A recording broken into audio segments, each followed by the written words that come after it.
मैं देव के देव महादेव के चरणों में प्रणाम करती हूँ, मेरा प्रणाम स्वीकार हो। माता पार्वती के चरणों में प्रणाम करती हूँ, मेरा प्रणाम स्वीकार हो। कार्तिक गणेश दोनों भैया के चरणों में प्रणाम करती हूँ, मेरा प्रणाम स्वीकार हो। आप सभी गुरु भाई बहन के चरणों में प्रणाम करती हूँ और महादेव से दया मांगती हूँ कि हे महादेव, जितने मेरे गुरु भाई बहन हैं सब पर दया कीजिए, पल पल दया कीजिए। आज मैं आप लोग कथा सुनाने जा रही हूँ महादेव, भगवान शनिदेव, माता लक्ष्मी की शिव चर्चा कथा सुनाने जा रही हूँ। कथा बहुत सुंदर है, शुरू से अंत तक सुनिएगा। कथा अच्छा लगे तो मेरे वीडियो को लाइक कीजिएगा, चैनल को सब्सक्राइब कीजिएगा, कमेंट बॉक्स में हर हर महादेव जरूर लिखिएगा, दोस्तों में रिश्तेदारों में शेयर कीजिएगा। आपसे हाथ जोड़ के निवेदन है, वीडियो को पूरा देखिएगा और वीडियो को लाइक करना ना भूलिएगा, क्योंकि और शिव शिष्य तक आसानी से पहुंचता है। तो चलिए ज़्यादा बात नहीं करते हुए कथा शुरू करती हूँ। एक समय की बात है कि शनि भगवान और माता लक्ष्मी दोनों लड़ते रहते हैं। माता लक्ष्मी कहती है कि मैं बड़ी हूँ, तो शनि देव कहते हैं कि मैं बड़ा हूँ। और दोनों लड़ते लड़ते पहुँच जाते हैं महादेव के पास। महादेव से कहते हैं कि महादेव आप बताइए। शनिदेव कहते हैं कि मैं बड़ा हूँ, तो लक्ष्मी कहती है कि मैं बड़ी हूँ। महादेव कहते हैं कि आप दोनों बताइए कैसे बड़े हैं। माता लक्ष्मी अगर घर में किसी का ना रहे तो खाने बिना तरस जाते हैं। और शनिदेव कहते हैं कि मेरा क्रोध आ गया तो मैं जिसके राशि में बैठ जाता हूँ तो उसको दर दर के ठोकर खाने पे मजबूर कर देता हूँ। शनि नामी है मेरा, तो मैं बड़ा हूँ। अब ये बात सुनते हैं महादेव, तब वो कहते हैं कि इस बात को मैं फैसला नहीं कर सकता। आप दोनों को भेजता हूँ एक सेठ जी के घर पे, वही आपका फैसला सुनाएंगे कि कौन बड़ा है। अब ये बात माता लक्ष्मी और शनिदेव सुनते हैं तो माता लक्ष्मी कहती है कि महादेव, उस सेठ सेठानी के घर पे आप क्यों भेजेंगे? वो तो खुद ही उसके पास इतना अपार धन है कि दिन भर बिजी रहता है, व्यस्त रहता है धन में ही। वो क्या हमारा फैसला करेगा? अगर आपको हमें भेजना है तो आप राजा साहब के घर भेजिए, हम दोनों को वही सही फैसला सुनाएंगे। महादेव कहते हैं ठीक है। अब वो उस नगर के जो राजा थे उनके स्वप्न में महादेव जाते हैं। अब महादेव कहते हैं राजा से कि हे राजन, कल मैं तुम्हारे पास शनिदेव और माता लक्ष्मी को भेज रहा हूँ, तुम ही फैसला करना कि इसमें कौन बड़ा है। मैं फिर कल आऊँगा तुम्हारे पास स्वप्न में, तो तुम फैसला करना, सही फैसला करना। अब राजा जब ये सपना देखता है और सपने से उठता है तो बहुत चिंतित हो जाता है। जब चिंतित हो जाता है तो उसकी पत्नी जो थी रानी तो कहती है कि राजा साहब, आप इतना चिंतित क्यों हैं? आप तो पूरा राजसभा इकट्ठा करते हैं, सबका फैसला सुनाते हैं, ऐसी क्या बात है? आपके चेहरे पे इतनी उदासी, इतने चिंतित क्यों हो गए हैं? तब राजा साहब कहते हैं रानी से कि रानी, मैं इस बात से चिंतित हूँ कि रात को सपने में महादेव आए थे और महादेव कहते हैं कि भगवान शनिदेव और माता लक्ष्मी का फैसला तुम करना, ताकि कौन इसमें बड़ा है और कौन छोटा है। अब इसी बात से मैं चिंतित हूँ। रानी कहती है इसमें चिंता की क्या बात है? आप ऐसा कीजिएगा कि आप राज्यसभा बिठाइए, दाहिने साइड सिंहासन लगाइए माता लक्ष्मी का और बाएं साइड लगाइए शनिदेव का। प्रजा जो आएगी वो खुद ही जिसको सर्वश्रेष्ठ मानेगी, जिसकी पूजा ज़्यादा करेगी, वही सर्वश्रेष्ठ है। राजा ये बात सुन के बहुत प्रसन्न होता है, कहता कि रानी, तुम तो बहुत समझदार हो।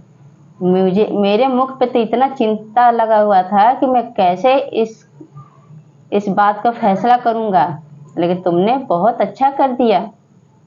फिर दाहिने साइड क्या करते हैं राजा साहब कि माता लक्ष्मी का सिंहासन लगाते हैं और बाएं साइड शनिदेव भगवान का सिंहासन लगता है। अब बीच में सब कुर्सी पे प्रजा बैठती है। जब सब प्रजा जब आते हैं अब माता लक्ष्मी और भगवान शनिदेव बाएं तरफ बैठ जाते हैं, दाहिने तरफ माता लक्ष्मी बैठ जाती हैं। प्रजा आके सबसे पहले शनिदेव से माफ़ी मांगते हैं कि हे शनिदेव, आप हमें माफ़ कर दीजिए, क्योंकि माता लक्ष्मी हैं कि घर की लक्ष्मी हैं। अगर लक्ष्मी हमारे घर में रहे तो अन्न धन सोना चांदी से भर जाता है, कोई इंसान दुखी नहीं रहता है। आप हमें माफ़ कर दीजिएगा। और सब प्रजा लक्ष्मी जी को पूजने लगता है और लक्ष्मी जी का जय जयकारा करने लगता है। अब ये बात सुन के अब राजा मुंह से नहीं बताता है कि सर्वश्रेष्ठ लक्ष्मी जी हैं। अब ये सब देख के शनि भगवान को बहुत गुस्सा आता है। जब गुस्सा आता है तब वो राजा पे कहते हैं कि अब मैं तुम्हें कहीं का नहीं छोड़ूंगा राजन, तुमने मेरे साथ विश्वासघात किया है। तुम अपने मुंह से नहीं बोले, लेकिन प्रजा ने बता दिए कि कौन सर्वश्रेष्ठ है। अब क्या होता है कि गुरु भाई बहन, अब शनि देव का प्रकोप उस राजा पे पड़ जाता है। शनि देव उस राजा के राशिफल में बैठ जाते हैं। अब दूसरे राज्य का राजा आके उनके राज्य पे कब्जा कर लेता है और राजा के घर में अन्न बिना, एक एक दाना बिना, खाने बिना मरने लगता है राजा। अब राजा वहाँ से चला जाता है, राज्य छोड़ के जाता है तो सोचता है कि दूसरे देश जाके अपना जैसे तैसे कोई बिजनेस करके और मैं काम शुरू करूँगा, फिर हमारा दिन दशा लौट जाएगा। घर से थोड़ा सा ज़मीन ले लेता है, सोना चांदी हीरा मोती ले लेता है, लेकर जाता है। तो चलते जब रास्ते में पहुंचता है तो जब देखता है जिस गमछा में ले रखा है सोना चांदी हीरा मोती, तो देखता है कि शनि देव के प्रकोप से वो मट्टी का बन गया है। वो मट्टी वहीं पे फेंक देता है राजा। फिर धीरे धीरे चलते जब नदी के पास पहुंचता है तो वहाँ पर नाव पे जब बैठते हैं राजा और रानी दोनों, अब उसको भी शनिदेव प्रकोप से उसको भी हिलाने लगते हैं। इतना पानी भर देते हैं उस नदी में, लगता है जैसे कि अब डूब के राजा और रानी मरेंगे कि तब मरेंगे। तब माता लक्ष्मी जब देखती हैं तो कहती हैं क्या मुझे सहायता करना पड़ेगा राजा को, क्योंकि शनि का प्रकोप है जो ये सब राजा के साथ कर रहे हैं। फिर माता लक्ष्मी एक छोटी सी कन्या के रूप में उस नाव पे बैठ जाती हैं और बैठ के धीरे धीरे नाव चलने लगता है। शनिदेव कुछ नहीं कर पाते हैं। फिर वो नाव पार उतार देती हैं। जब उतार देती है जो कन्या थी माता लक्ष्मी, तो क्या कहती है राजा से कि हे राजन, तुम एक काम करना, तुम ये जो नदी का जो मट्टी है इसी का तुम ईंट बनाना। ऐसी मट्टी से ईंट जो तुम बनाओगे ये सोने का हो जाएगा, अच्छे दाम में तुम बेचना, इसी का व्यापारी करो, तुम्हारा सारा गरीबी दूर हो जाएगा। तब उस कन्या के कहने से राजा सब क्या करते हैं कि उनके पास पैसा ऐसा कुछ रहता नहीं है, लेकिन उस कन्या के कहने से वहाँ का से मट्टी नदी से निकाल के ईंट बनाने लगते हैं। और ईंट ऐसा था कि अब धूप भी नहीं लगता है, न वहाँ पे आग था न धूप था। माता लक्ष्मी के दया से वो सोने का ईंट बन जाता था। फिर एक व्यापार जब वहाँ से गुजरता है नाव से तो देखता है कि सोने का ईंट वहीं पे रुक जाता है। जब वहीं पे रुक जाता है तो आगे राजा से कहता है कि तुम ये बताओ इस ईंट का दाम क्या लोगे, तुम जो कहोगे उतना मैं धन दूंगा, लेकिन मुझे ये ईंट चाहिए। फिर राजा साहब जितने ईंट बनाए रहते हैं अब पकाए रहते हैं सब दे देते हैं। जब पूरा नाव में भर के व्यापारी लेकर चला जाता है तब वो नाव वहीं पे नदी शनिदेव की वजह से उनके प्रकोप से नाव डूब जाता है, सारा ईंट नदी में गिर जाता है। फिर व्यापार आता है, आके राजा साहब से कहता है कि तुमने जो ईंट बना के दिया वो नाव डूब गया, कैसे ईंट बनाए थे, फिर बनाओ ईंट, मुझे और भी ईंट चाहिए। तुम जितना मुझे देना चाहो दे दो। तब राजा क्या करता है कि फिर ईंट बनाने लगता है।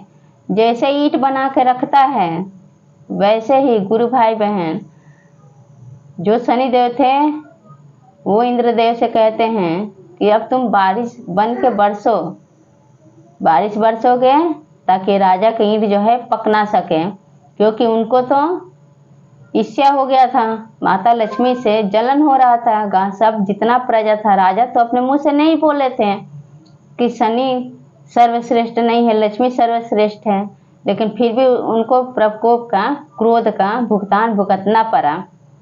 शनिदेव इस तरह से उस राजा को क्या किए, जब बारिश होने लगे, इंद्रदेव जब बारिश करने लगे, जो ईंट पाथ रखे थे, बना रखे थे, सारा ईंट मट्टी का बन गया।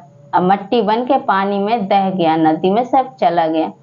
जब चला गया तब गुरु भाई बहन अब ये सब देख के राजा और रानी बहुत चिंतित हुए। कहते हैं राजा साहब कि कोई भी काम करता हूँ काम होता नहीं है। तब उसकी पत्नी कहती है राजा की कि देखिए, दुख के समय में कभी घबराना नहीं चाहिए, दुख के समय में हमेशा डट के सामना करना चाहिए। आप फिर से कोशिश कीजिए, क्या पता आपका काम पूरा हो जाए। आप महादेव का नमन करके कीजिए, आपका मनोकामना जरूर पूरा होगा, जरूर आपका काम सफल हो जाएगा। अब ये सब बातें जब महादेव माता पार्वती कैलाश पर्वत पे देखे, मुस्कुरा रहे थे, जब एक पत्नी का विश्वास उसके मुंह से निकला शब्द, जब रानी के मुख से जब ये बात सुनते हैं महादेव, तो स्वयं वहाँ पे उपस्थित होते हैं, वहाँ पे आते हैं महादेव और आके कहते हैं। और उसी समय शनिदेव भगवान भी आते हैं और माता लक्ष्मी भी आती हैं, तीनों आते हैं और आके महादेव कहते हैं उस राजा का कि ये सब हम तुम्हारे परीक्षा ले रहे थे, देखना चाहते थे कि तुम्हें कितना सहन शक्ति है, कि तुम एक राजा हो के तुम आम आदमी जी सकते हो कि नहीं, आम आदमी की तरह रह सकते हो कि नहीं, मेहनत कर सकते हो कि नहीं। लेकिन तुम्हारी पत्नी इतनी समझदार है, इतना दुख हुआ तुम्हें, शनि के क्रोध का भुगतान तुम्हें भुगतना पड़ा, जबकि तुमने मुख से नहीं कहा कि शनि सर्वश्रेष्ठ नहीं है, प्रजा ही फैसला कर दी थी। तो तुम्हारी पत्नी के समझदारी से मैं बहुत खुश हूँ कि तुम्हारी रानी ने कहा कि दुख के समय में कभी भी कमज़ोर नहीं पड़ना चाहिए, हालात से लड़ना चाहिए, आप कमज़ोर ना पड़िए। तो हे राजन, आज मैं तुमसे यही कहूँगा कि अब तुम अपने नगर को लौट जाओ। तुम्हारे नगर में वैसे राजमहल तुम्हारा इंतज़ार कर रहा है और वहाँ पे सोना चांदी हीरा मोती सब कुछ भरा हुआ है, सब प्रजा तुम्हारा इंतज़ार कर रहे हैं, तुम्हें सब प्रजा की ज़रूरत है। तो हे राजन, तुम्हारे मेहनत से, तुम्हारी पत्नी की समझदारी से आज मैं बहुत खुश हूँ, तुम लोग अपने राज्य को लौट जाओ। तब महादेव कहते हैं शनिदेव से कि लक्ष्मी सर्वश्रेष्ठ है, क्योंकि जिस घर में लक्ष्मी रहती है वहाँ पे सब लोग कहते हैं कि आज हम धन्य हो गए, हमारे घर में लक्ष्मी पधारी हैं। तो लक्ष्मी के बिना जब घर में लक्ष्मी नहीं रहेगी तो ना अन्न धन, ना सोना चांदी, ना कुछ नहीं होगा। तो इसलिए कहते हैं गुरु भाई बहन कि लक्ष्मी घर में रहना बहुत ज़रूरी होता है। शनि भगवान से मैं आप सबके लिए यही कहूँगी कि हे शनि भगवान, जैसे आपने उस राजा को कंगाल बना दिए, उस तरह से आप किसी गुरु भाई बहन के साथ ना कीजिए। आप और माता लक्ष्मी, महादेव, आप तीनों ऐसा दया कीजिए कि मेरे जितने गुरु भाई बहन ने सब पर दया कीजिए, सब खुश रह रहे हैं। ये कथा आप लोग कैसा लगा कमेंट बॉक्स में ज़रूर बताएं। सब बोलिए हर हर महादेव, माता पार्वती की जय।